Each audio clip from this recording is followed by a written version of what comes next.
ఇక శాసనసభలో ప్రతిపక్ష నేత లేరు అని కలవరిస్తున్నారు. పెద్ద ఆయనకి దెబ్బ తగిలింది, ఆరోగ్య సమస్య ఉంది. ఎందుకంటే ఫోర్స్ చేయడం వెనక ఉద్దేశం ఏంది? Are you want him to seen at the సభ? అంటే ప్రజాస్వామ్యంలో ప్రతిపక్ష నాయకుడు కుర్చీ ఖాళీగా ఉంటే క్వశ్చన్ చేయాల్సిన వ్యక్తి లేకపోతే అది ప్రజాస్వామ్యబద్ధంగా కనబడేటోళ్ళకి. దట్లో అంటే అది ప్రాపర్గా అంటే ఎవరు చూసినా కూడా ప్రతిపక్ష నాయకుడు లేడు కాబట్టి వీళ్ళు ఏది మాట్లాడినా నడుస్తురనే విధముగా ఉంటుంది. అదే వారు ఉన్నారనుకోండి, మేము ఏదన్నా చెప్పినా వారు కౌంటర్ చేసినా డిస్కషన్ ఉండాలి. డిస్కషన్లో అవుట్కమ్ అనేది ప్రాపర్గా వస్తుంది. కానీ ఇక్కడ ప్రాబ్లం ఏమవుతుందనంటే నిజంగా వారికి హెల్త్ బాగాలేక వారు బయటికి పోకపోతే ప్రాబ్లం ఏం లేదు. వారు అసెంబ్లీకి రమ్మంటే వారికి హెల్త్ బాగాలేదని అంటారు. నల్గొండలో ఇతర దగ్గర పబ్లిక్ మీటింగ్స్ పెట్టుకోనికి వారికి హెల్త్ సహకరిస్తుంది.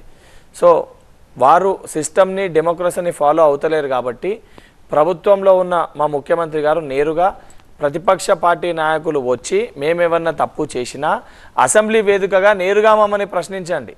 మీరు ఎక్కడనో మీడియాలో కూర్చొని మీడియా ముందు మాట్లాడి అది చేస్తున్నారు ఇది చేస్తున్నారని మేము అబద్ధపు ప్రచారాలు చేయకండి. ఇప్పుడు ఉదాహరణకి దాన్ని ఎందుకంత పర్టికులర్గా చెప్పారంటే మిషన్ భగీరథ ఈ కాళేశ్వరం ప్రాజెక్టులలో స్కామ్ లేనని చెప్పి రేవంత్ రెడ్డి గారు చెప్తే దాన్ని తప్పుదో పట్టించడానికి కృష్ణా ట్రిబ్యునల్ అని చెప్పి ఇష్యూని డైవర్ట్ చేసే ప్రయత్నం చేస్తారు.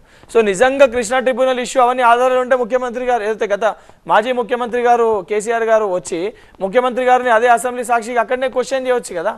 నేరుగా ప్రజలందరూ కూడా చూస్తారు కదా, దొంగ ఎవరు, తప్పు ఎవరు చేసి తప్పు ఎవరు చేయలేదు, తేటతెల్లం అయిపోతుంది కదా. ఎందుకు ఆ హైడ్ అండ్ సీక్ గేమ్ ఆడే ప్రయత్నం చేస్తారు?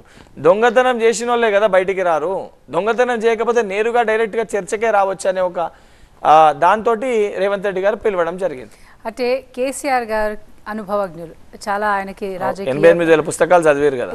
వాట్ ఎవర్ అంటే చెప్పాల్సిన అవసరం వస్తుందంటారా, ఉన్నదంటారా? అంటే వస్తారేమో, why can't you wait and see? అంటే ఇప్పుడు ఫర్ ఎగ్జాంపుల్ ఇప్పుడు నాకు నా ఈ 20 years నుంచి 30 years ఏజ్ గ్రూప్ వాళ్ళకి ఏం ప్రాబ్లం ఉంది, మా మైండ్ సెట్ ఏ రకంగా ఉందనంటే కేసీఆర్ గారి కంటే బాగా నేనే చెప్పగలుగుతాను. ఎందుకంటే వారు చెప్పినవి వింటే తెలుస్తుంది, నేను అనుభవిస్తున్నా కాబట్టి నాకు తెలుస్తుంది. సో ఎంత అనుభవం ఉన్నవారు కానీ రాజకీయంలో ఉన్నప్పుడు కొత్త విషయాలు రాజకీయాలు కానీ రాజకీయ పొలిటికల్ ప్రొఫెషన్లో ఎప్పటికప్పుడు కొత్త విషయాలు వస్తూ ఉంటాయి, కొత్త ఐడియాస్ వస్తూ ఉంటాయి, కొత్త రిఫార్మ్స్ తీసుకురావాల్సి వస్తుంది. సో మాట్లాడడమే కాదు వినడం కూడా తెలిసి ఉండాలి.